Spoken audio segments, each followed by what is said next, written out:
The cards fell exactly where they needed to. Boon Carter stared at the deed in his weathered hands, still warm from Sterling Maddox's desperate grip moments before. He had won a ranch in a poker game, but something felt wrong about the way Maddox had smiled when he lost everything. The man should have been broken, yet his eyes held secrets that made Boon's stomach tighten with unease. The dusty main street stretched ahead as Boon mounted his horse, the deed tucked safely in his vest pocket. 3 days of hard riding brought him to the edge of his new property, where rolling hills met a valley that seemed untouched by time. The ranch house sat nestled against a grove of cottonwood trees, smoke rising from its chimney in the late afternoon heat. Someone was home. Boon dismounted at the porch steps, his boots heavy on the weathered wood. The front door stood slightly open, and through the gap he could see movement inside. A young woman's voice drifted out, humming a melody that seemed both familiar and haunting. He knocked twice, the sound echoing in the stillness. The humming stopped. Footsteps approached, and the door swung wide to reveal a girl no older than 20, with dark hair pinned back and eyes that held a fierceness that made him step back instinctively. She wore a simple blue dress that had seen better days, but carried herself with a dignity that spoke of inner strength. "You must be lost, mister," she said, her voice steady despite the surprise flickering across her features. "Name's Boon Carter. I'm the new owner of this property." He pulled out the deed, expecting her to step aside with apologies and explanations. Instead, her expression hardened into something that resembled steel. "There's been a mistake," Cora Lane replied, crossing her arms. "This ranch isn't for sale, and it never was. Sterling Maddox had no right to bet what wasn't his." Boon studied the deed again, noting the official signatures and stamps that made it legally binding. Every line appeared legitimate, every marking in place. Yet this girl stood before him with absolute conviction, as if she held knowledge that could unravel everything he thought he understood about his poker victory. "According to this document, ma'am, I own everything from the creek to the eastern ridge. That includes this house." He kept his voice calm, but tension crept into his shoulders as he realized this wouldn't be the simple transition he had anticipated. Cora stepped onto the porch, closing the door behind her with deliberate force. "Then you'll have to take it from me, because I'm not leaving. This land belongs to me, and I have proof that makes your paper worthless." The afternoon sun cast long shadows across the porch as they faced each other, neither willing to back down. Boon had come expecting to claim his prize, but instead found himself in a standoff with a woman who seemed prepared to fight for something she believed was rightfully hers. The deed felt heavier in his hand now, weighted with questions that demanded answers he didn't have. Boon studied Cora's face, searching for signs of deception, but found only unwavering determination. The silence stretched between them like a taut rope ready to snap. He had dealt with bluffers across countless poker tables, yet something in her posture told him she wasn't playing games. "What kind of proof?" he asked, keeping his voice level despite the frustration building in his chest. Cora's eyes narrowed. "The kind that proves Sterling Maddox was a thief and a liar. But I'm not showing it to some stranger who rides up here with stolen papers." She stepped closer, and Boon caught the scent of lavender soap mixed with the honest smell of hard work. "How do I know you didn't forge that deed yourself?" The accusation hit him like a physical blow. Boon had earned his reputation through skill and fair play, never resorting to cheating or fraud. His jaw tightened as he fought the urge to defend himself to someone who clearly had already made up her mind about his character. "I won this property fair and square in a poker game 3 nights ago in Millerville. Sterling Maddox bet everything on a pair of kings." Boon's voice carried the edge of wounded pride. "The game was witnessed by a dozen men, including the town sheriff." "Sterling Maddox was in Millerville 3 nights ago?" Cora's composure cracked for just a moment, revealing something that looked like genuine shock. She recovered quickly, but not before Boon noticed the flicker of confusion in her eyes. "You sound surprised. When did you last see him?" Cora turned away, walking to the porch railing where she gripped the wood with white knuckles. 6 months ago. He said he was leaving for good, that he couldn't stand the memories anymore." Her voice dropped to barely above a whisper. "I thought he was finally gone forever." The admission hung in the air like smoke from a dying fire. Boon sensed layers of history between Cora and Maddox, complications that went far deeper than simple property ownership. Whatever had happened 6 months ago had left scars that still bled. "What memories?" Boon asked, stepping closer to the railing. Before Cora could answer, the sound of approaching horses echoed across the valley. 3 riders crested the hill, moving fast and kicking up clouds of dust in their wake. Cora's face went pale as she recognized the lead rider, a man with a silver star pinned to his vest. "That's Sheriff Wallace," she whispered, her earlier confidence evaporating like morning mist. "Sterling must have told him you'd be coming." She turned to Boon with desperate eyes. "Whatever story he fed you about winning this place, it's about to get a whole lot more complicated." The riders drew closer, and Boon could see the grim expressions on their faces. The sheriff's hand rested casually on his gun belt, while the 2 men flanking him looked like the kind of hired muscle who ask questions with their fists. Something cold settled in Boon's stomach as he realized this wasn't a social call. Sheriff Wallace dismounted with the practiced ease of a man who had spent decades in the saddle. His weathered face bore the kind of lines that came from making hard decisions, and his gray eyes swept over Boon with the calculating gaze of someone sizing up potential trouble. The 2 men behind him remained mounted, their hands hovering near their weapons. "Mr. Carter, I presume," Wallace said, his voice carrying the authority of his badge. "Sterling Maddox sent word you'd be arriving. Said there might be some difficulty with the transition." Boon felt Cora tense beside him, her breathing shallow and quick. Whatever history existed between her and the law, it wasn't good. He kept his own hands visible and relaxed, showing no threat. "No difficulty on my end, Sheriff. I have the legal deed to this property." Boon pulled out the document again, noting how Cora's eyes followed the paper with something that looked like hatred. Wallace examined the deed with professional thoroughness, checking signatures and seals. "Everything appears to be in order." He folded the paper and handed it back to Boon. "Miss Lane, you've been given fair notice. Time to pack your belongings and move along." "This is my home," Cora said, her voice trembling with barely controlled rage. "I was born in that house. My family built this ranch with their own hands, and Sterling Maddox stole it from us." "That's a serious accusation," Wallace replied, but his tone suggested he'd heard this story before. "Do you have documentation to support your claim?"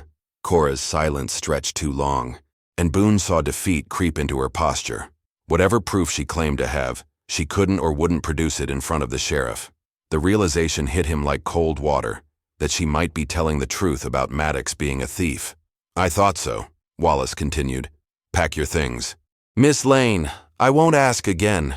"Wait," Boon found himself saying, surprising everyone including himself. "What if I choose to let her stay? It's my property now according to this deed." Wallace's eyes hardened. "That wouldn't be wise, Mr. Carter. Miss Lane has a history of causing trouble for property owners. The last man who tried to be charitable ended up with his barn burned down and his cattle scattered." Cora whirled on the sheriff. "That's a lie. Samuel Hendricks was drunk and knocked over his own lantern. Everyone in town knew it, but you needed someone to blame." "The point is," Wallace said, ignoring her outburst, "some people attract misfortune. You'd be smart to start fresh without complications." Boon studied the faces around him, reading the undercurrents of old conflicts and buried secrets. Something had happened in this valley that went deeper than property disputes. The sheriff wanted Cora gone with an urgency that seemed personal, and her desperation to stay suggested she was running out of options. "I'll need time to consider my options," Boon said carefully. Wallace's hand drifted toward his gun. "Time's something Miss Lane ran out of months ago. She leaves today or I'll remove her myself." The threat hung in the air like smoke from a funeral pyre, and Boon realized he was about to be forced into a choice that would define everything that happened next. Boon stepped between Cora and the sheriff, his decision crystallizing with the clarity of a clean poker hand. Whatever game was being played here, he refused to be anyone's pawn without understanding the rules first. "She stays until I decide otherwise," he said, his voice carrying the quiet confidence that had won him countless pots. "This is my property now, and I'll run it as I see fit." Wallace's face darkened like storm clouds gathering over the mountains. "You're making a mistake, Carter. A big one. Maybe. But it's mine to make." The 2 mounted men shifted in their saddles, hands moving closer to their weapons. The afternoon heat seemed to intensify, pressing down on them all like a weight. Boon kept his eyes locked on Wallace, reading the man's intentions in the set of his jaw and the tension in his shoulders. "Have it your way," Wallace said finally. "But when trouble comes calling, don't expect any help from my office." He swung back into his saddle with movements sharp as broken glass. "And Carter, that deed might be legal, but it doesn't tell the whole story. You might want to ask Miss Lane about her father and why he really lost this place."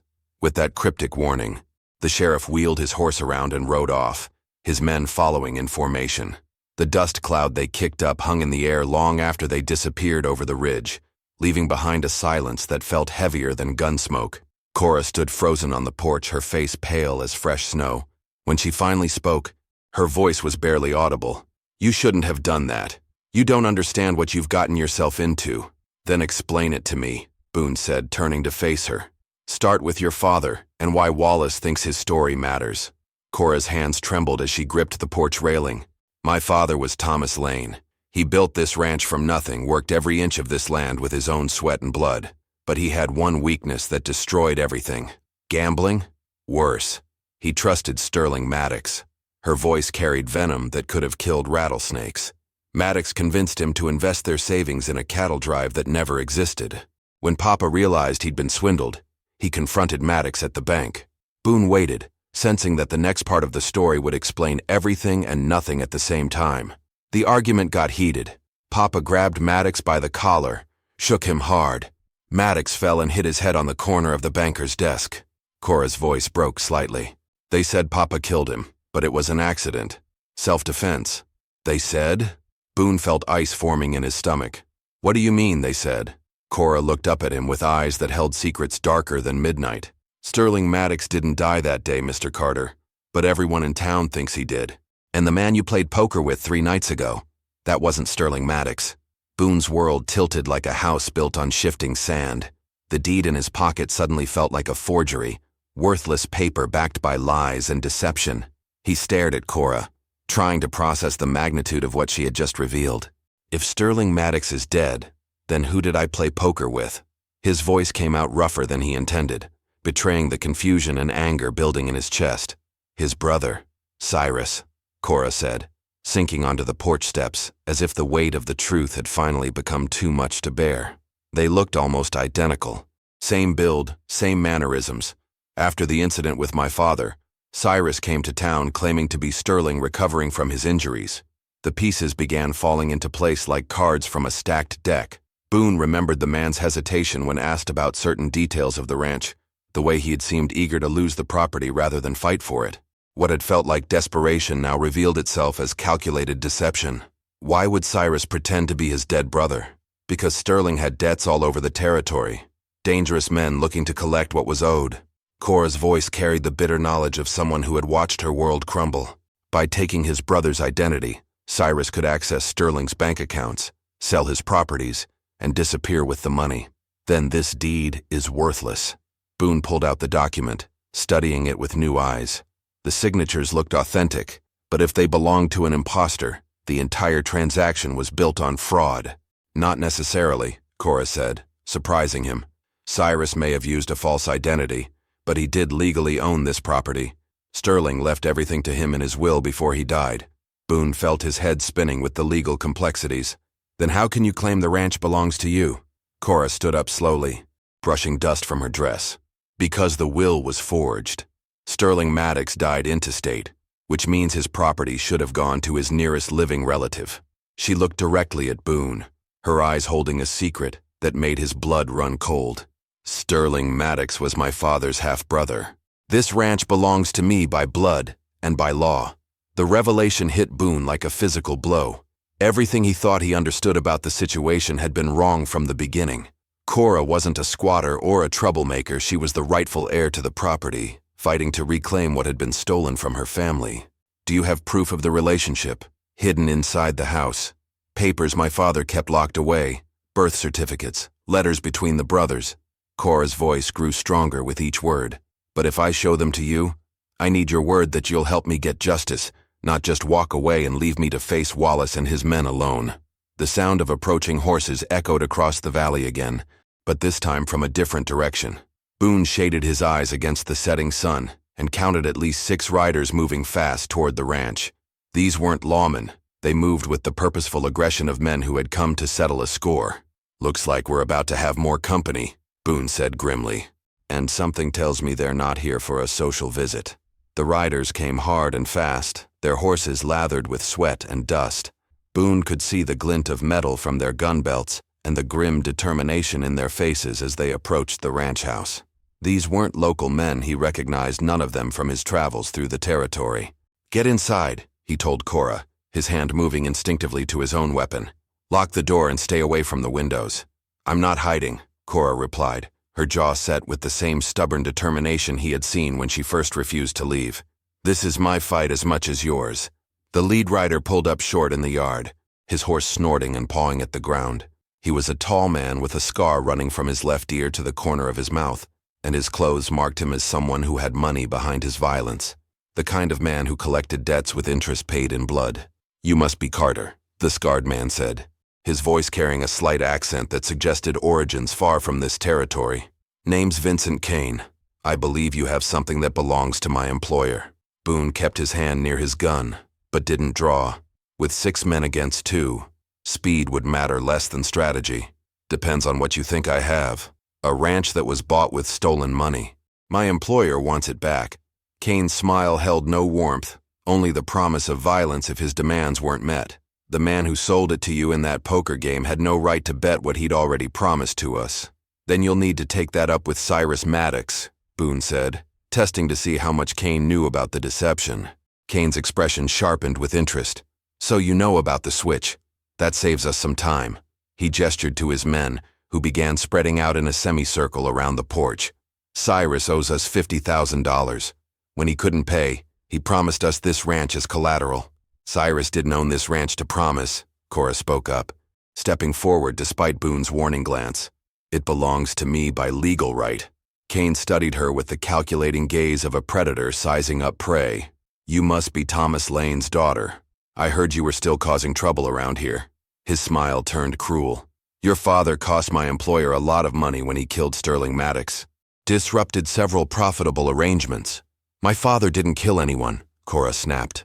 "Sterling died from his injuries later, and it was an accident.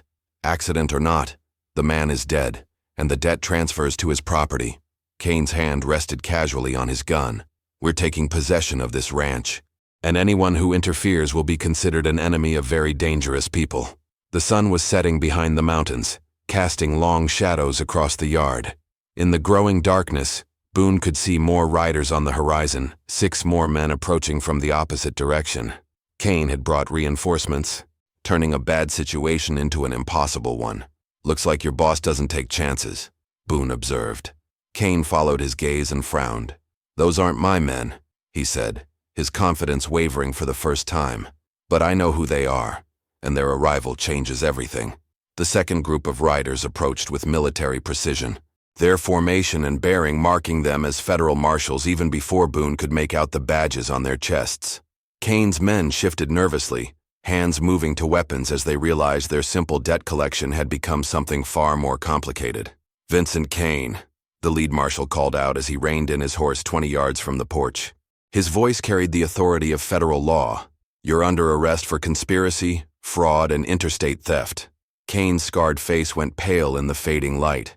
"Marshal Davidson, I should have known you'd turn up eventually. We've been tracking you and your employer for 6 months," Davidson replied, dismounting with practiced efficiency. "The bank robbery in Denver, the cattle rustling operation in Colorado Springs, and now this fraudulent land grab. Your luck just ran out." Boon felt a surge of relief mixed with wariness. Federal marshals meant this situation had implications far beyond a simple property dispute, but their presence didn't guarantee his safety or resolve Cora's claim to the ranch. "This is a legitimate debt collection," Kane protested, but his voice lacked conviction. "We have documentation showing the property was promised as collateral." "Documentation signed by a dead man," Davidson said dryly. "We know about Cyrus Maddox's impersonation of his brother. The real Sterling Maddox died 6 months ago, and Cyrus has been using his identity to defraud creditors across 3 territories." Cora stepped forward, her voice steady despite the chaos surrounding them. "Marshal, I can prove this ranch belongs to me legally. I have documents inside that show Sterling Maddox was my uncle, and his property should have passed to me when he died." Davidson studied her carefully. "You're Thomas Lane's daughter? We heard about the incident that led to Sterling's death. Your father was defending himself against a known swindler. Then you know my family has the rightful claim to this land." Kane's men were growing restless, glancing between their leader and the federal officers with the nervous energy of cornered animals. Boon could see the situation balanced on a knife's edge, Any sudden movement could trigger violence that would leave bodies scattered across the ranch yard. "Here's what's going to happen," Davidson announced, his voice cutting through the tension like a blade. "Kane and his men are coming with us to face federal charges. Miss Lane will have her opportunity to present her claim to the territorial court. And Mr. Carter," Davidson turned his attention to Boon, who felt the weight of multiple gazes upon him.